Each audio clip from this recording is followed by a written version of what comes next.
فجر کی نماز پابندگی سے پڑھے گا تو اللہ اس کے بدلے اس کو زندگی میں برکت عطا فرمائیں گے۔ ظہر کی نماز باقاعدگی سے پڑھے گا، چہرے پر صلحاء کا نور عطا فرمائیں گے۔ عصر کی نماز پڑھے گا، اعمال کی توفیق عطا فرما دیں گے۔ مغرب کی نماز پڑھے گا، باقاعدگی سے رزق کی لذت عطا فرمائیں گے۔ اور عشاء کی نماز پڑھے گا، اللہ تعالیٰ اس کو لوگوں کے اندر دنیا اور آخرت میں اعتماد عطا فرما دیں گے۔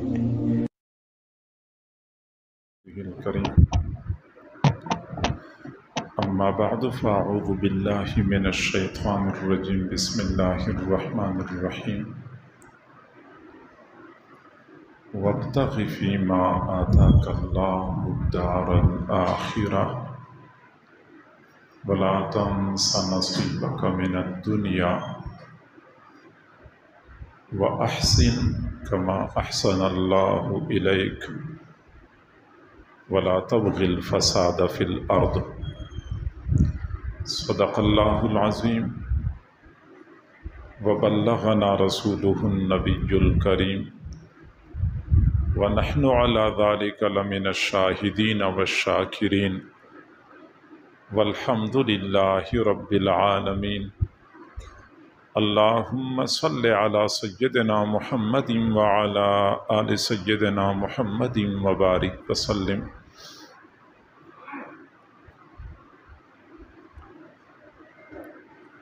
اللہ رب العزت نے اپنی قدرت کاملہ سے مخلوق کو پیدا فرمایا اور اپنی حکمت کاملہ سے ان کا رزق اپنے ذمے لیا۔ قرآن مجید فرقان حمید میں اللہ رب العزت نے کئی مقامات پہ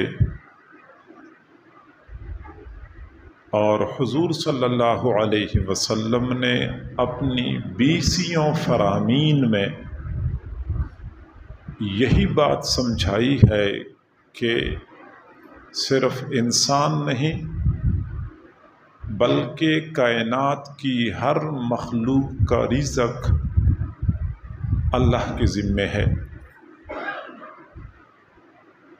تاہم یہ ایک حقیقت ہے کہ ہر چھوٹی بڑی مخلوق کو پتہ ہے کہ رزق اللہ نے دینا ہے، کوشش مجھے خود کرنی پڑے گی۔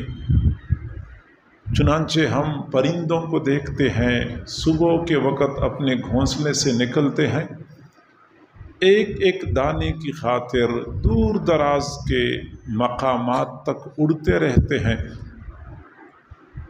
ہم چوینٹیوں کو دیکھ کے اندازہ لگا سکتے ہیں کہ ان کو بھی پتہ ہے کہ روزی کے لیے مجھے خود محنت کرنی پڑے گی۔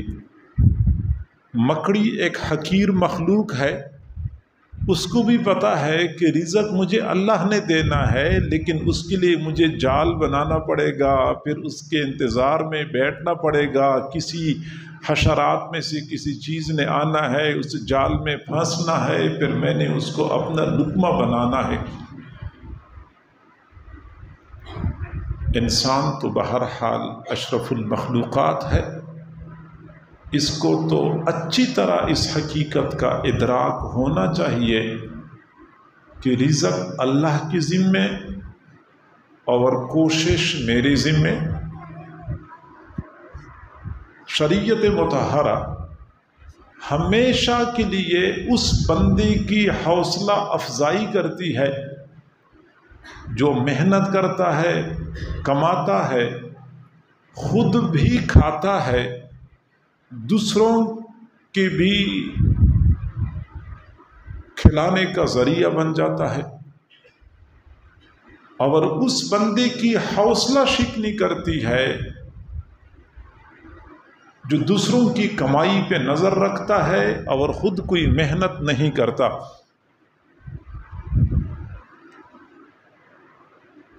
مجھے اچھی طرح یاد ہے، سکول میں پڑھتے تھے، پتہ نہیں دوسری جماعت کی بات ہے یا پہلی جماعت کی ہے، اس وقت سکول کی کتابوں میں بڑی نصیحت آموز کہانیاں ہوا کرتی تھی. تو اس وقت ایک کہانی پڑھی کہ ایک آدمی روزی روٹی کی تلاش میں اپنے شہر سے دوسرے شہر کے لیے روانہ ہوا. راستے میں جنگل سے گزرنا تھا. راستے کے قریب ایک درخت کے نیچے ایک کوا بیٹھا ہوا تھا. جب یہ قریب سے گزر رہا تھا تو وہ کوا اڑا نہیں. تو یہ سوچنے لگا کہ کوا تو بہت دور سے بندے کو دیکھ کر چوکس ہو جاتا ہے، اڑ جاتا ہے، یہ اڑا کیوں نہیں؟ اور قریب گیا تو پتہ چلا کہ کوے کے دونوں پر مفلوج ہیں. وہ پڑپڑانے کی کوشش کی لیکن وہ نہیں اڑ سکا، وہ اڑنے پر قادر ہی نہیں ہے. تھوڑا سا اور قریب گیا، اس کوے نے چلنے کی کوشش کی، وہ چل بھی نہ سکا، گھسٹنا شروع کر دیا. تب وہ بندہ سمجھ گیا کہ اس کے پاؤں بھی بیکار ہیں. تھوڑی دیر کے لیے سوچنے لگا کہ جب اس کے پر کام نہیں کر رہے، پاؤں دونوں مفلوج اور بیکار ہیں، تو یہ کوا کھاتا کیسے ہے؟ اس کو روزی کہاں سے ملتی ہے؟ زندہ کیسے ہے؟ اب یہ معلوم کرنے کے لیے کہ اس کو روزی کہاں سے ملتی ہے، اس نے کہا میں اس درخت کے نیچے بیٹھ کے انتظار کرتا ہوں کہ یہ کیسے کھاتا ہے اور کیسے زندہ ہے. دوسرے درخت کے نیچے بیٹھ کے انتظار کرنے لگا. دن ڈھل گیا، کچھ نظر نہیں آ رہا تھا. عصر کے وقت اس نے دور سے ایک شکاری پرندہ ہوا میں آتا ہوا دیکھ لیا، جس نے پنجوں میں شکار پکڑا ہوا تھا. کیا مسئلہ ہے آج؟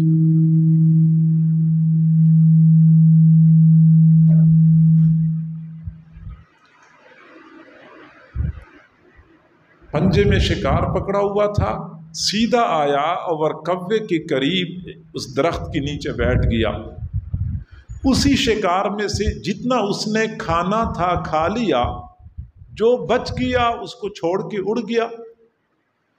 شکاری پرندہ اڑ گیا تو وہ کوا گھسٹتے گھسٹتے اس بچے کچے تک پہنچ گیا، اسی میں سے کھا لیا، دوبارہ گھسٹتے ہوئے اپنی جگہ پہ آ کے بیٹھ گیا. تب اس بندے نے سوچا کہ میں تو خامخواہ روزی کی خاطر در در کی ٹھوکریں کھا رہا ہوں. اگر اس مفلوج اور بیکار کوے کو اللہ تعالی اس بے آباد جنگل میں روزی دے سکتا ہے تو مجھے روزی کیوں نہیں دے سکتا؟ میں تو اشرف المخلوقات ہوں، لہٰذا میں بھی کام کاج نہیں کرتا، میں یہیں بیٹھ کے اللہ سے روزی مانگتا ہوں، مجھے یہیں پہ روزی ملے گی. بیٹھ گیا، آگے جانے کا ارادہ ہی چھوڑ دیا. وہ رات گزر گئی، اگلا دن گزر گیا، لیکن کہیں سے کوئی روزی کا انتظام نہ ہو سکا. پریشان تھا کہ یا اللہ، مفلوج کوے کو تو آپ دیتے ہیں، مجھے کیوں نہیں دیتے؟ اب بھوک بہت شدید تھی، طبیعت کمزور ہو گئی تھی. اگلی رات کو اس نے ایک خواب دیکھا. کسی اللہ والے سے ملاقات ہوئی تو اللہ والے نے پوچھا، میاں یہاں پہ کیا کر رہے ہو، کس لیے پڑے ہوئے ہو؟ اس نے کہا میں تو روزی کی تلاش میں دوسرے شہر کی طرف جا رہا تھا، لیکن میں نے دیکھ لیا کہ ایک بیکار اور مفلوج کوے کو اسی درخت کے نیچے رزق مل گیا، تو میں نے سوچا کہ اللہ مجھے بھی رزق دے گا، لہٰذا میں نے جانے کا ارادہ ہی چھوڑ دیا. میں تو روزی کے انتظار میں یہاں بیٹھا ہوا ہوں. اس اللہ والے نے کہا کہ میاں، آپ نے مفلوج اور بیکار کوے کو دیکھ کر تو سبق حاصل کر لیا، کاش کہ آپ شکاری پرندے کو دیکھ کر سبق حاصل کر لیتے. اس کہانی میں آپ کے سامنے دو کردار ہیں، ایک کردار اس کوے کا ہے، ایک کردار اس شکاری پرندے کا ہے. آپ شکاری پرندے کو دیکھ کے سبق حاصل کر لیتے، جس نے شکار کر لیا، خود بھی کھا لیا، اس کا بچہ کچا کوے نے کھا لیا. دین اسلام کی تعلیمات یہی ہیں کہ ہر بندے کو چاہیے کہ روزی روٹی کی تلاش میں کوشش کرے، خود کھائے، عزیز و اقارب کو کھلائے، غریب غربا کے ساتھ تعاون کرے. میرے بھائیو، ہم میں سے تقریباً ہر بندہ معاش کی کوششوں کے ساتھ وابستہ ہے. یعنی تقریباً ہر بندہ کوشش کرتا ہے اور کوشش کرنی پڑتی ہے. خواہ کوئی محنت مزدوری کرتا ہے, کوئی ملازمت کرتا ہے, کوئی تجارت کرتا ہے, کوئی کاروبار کرتا ہے, جو بھی ہے ہر بندہ تقریباً روزی روٹی کی تلاش میں صبح کے وقت گھر سے نکلتا ہے. 10 گھنٹے 12 گھنٹے محنت مجاہدے کے بعد تھکاوٹ سے چور چور گھر لوٹتا ہے. تاہم ایک بات سمجھ لیں کہ شریعت مطہرہ نے جہاں روزی روٹی کے لیے کی جانے والی کوششوں کو پسند کیا ہے, وہاں شریعت مطہرہ نے ہمیں معاش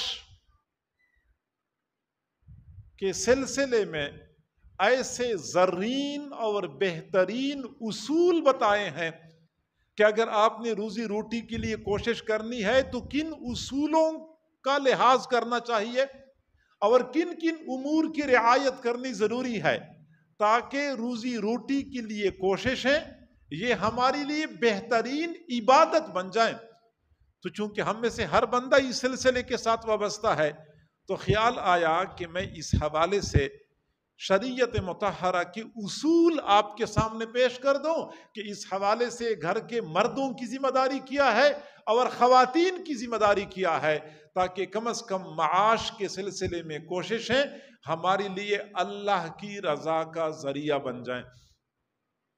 معزز سامعین, معزز خواتین, میری ماؤں بہنوں بیٹیوں, ہم جب بھی معاش کے لیے کوشش کرتے ہیں, معاش یعنی روزی روٹی, روزی روٹی کے لیے ہم صبح کے وقت گھر سے نکلتے ہیں تو سب سے پہلا کام یہ کہ ہم اس کے لیے صحیح نیت کریں, کیونکہ دین اسلام ہمیں ہر کام کے لیے اچھی نیت کی تعلیم دیتا ہے.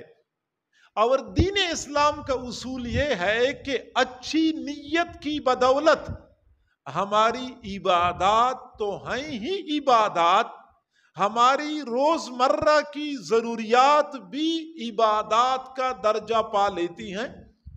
لہذا روزی روٹی کے لیے ہم گھر سے نکلتے ہیں تو اچھی نیت سب سے پہلے. ہم میں سے 90% لوگ گھر سے نکلتے ہیں, پوچھے آپ کیوں جا رہے ہیں, کہتے مجبوری ہے, کیا کریں, محنت کرنی پڑتی ہے, مجبوری ہے, بھائی کام کاروبار کرنا پڑتا ہے, مجبوری ہے. میرے بھائیوں, مجبوری کا لفظ درمیان سے نکالیں, شریعت مطہرہ کی اس نیت کو مد نظر رکھیں جس نیت کی بدولت ہمارا کام کاروبار ہمارے لیے اجر عظیم کا ذریعہ بن سکتا ہے. 3 نیتیں کرنی ہوتی ہیں. پہلی نیت تو یہ ہے کہ جو میرا جسم ہے یہ اللہ کی دی ہوئی نعمت ہے اور اس جسم کا مجھ پہ حق ہے. اس کو اچھا کھلانا, اچھا پلانا, اچھا پہنانا, گرمی سردی سے بچانا, یہ میرے جسم کا مجھ پہ حق ہے. میں اپنے جسم کی ضروریات کو پورا کرنے کے لیے, جسم کے حق کو ادا کرنے کے لیے یہ کوشش کر رہا ہوں. اسی طریقے سے میرے اہل و عیال, میرے والدین, ان کے لیے نان نفقہ کا انتظام کرنا یہ مجھ پہ حق ہے. لہٰذا میں جو گھر سے صبح سویرے نکل رہا ہوں اس لیے تاکہ میں اپنے بچوں, اپنی بیوی, اپنے معذور اور بوڑھے والدین کا حق اچھے طریقے سے ادا کر لوں. تیسرا یہ کہ کئی مرتبہ عزیز و اقارب کے ساتھ تعاون کرنا پڑتا ہے. میں اس لیے کماتا ہوں تاکہ اپنے عزیز و اقارب کے ساتھ تعاون کر سکوں. یہ ایک نیت ہو گئی. اپنی ضروریات, اپنے اہل و عیال کی ضروریات, اپنے عزیز و اقارب کی ضروریات کو پورا کرنے کے لیے میں یہ محنت کر رہا ہوں, یہ کاروبار کر رہا ہوں. یقیناً اپنی ضروریات کے لیے کوشش عبادت, اپنے اہل و عیال کی ضرورت کے لیے کوشش عبادت, اپنے عزیز و اقارب کے ساتھ تعاون کے لیے کوشش کرنا بہترین عبادت ہے. ایک تو یہ نیت ہو گئی.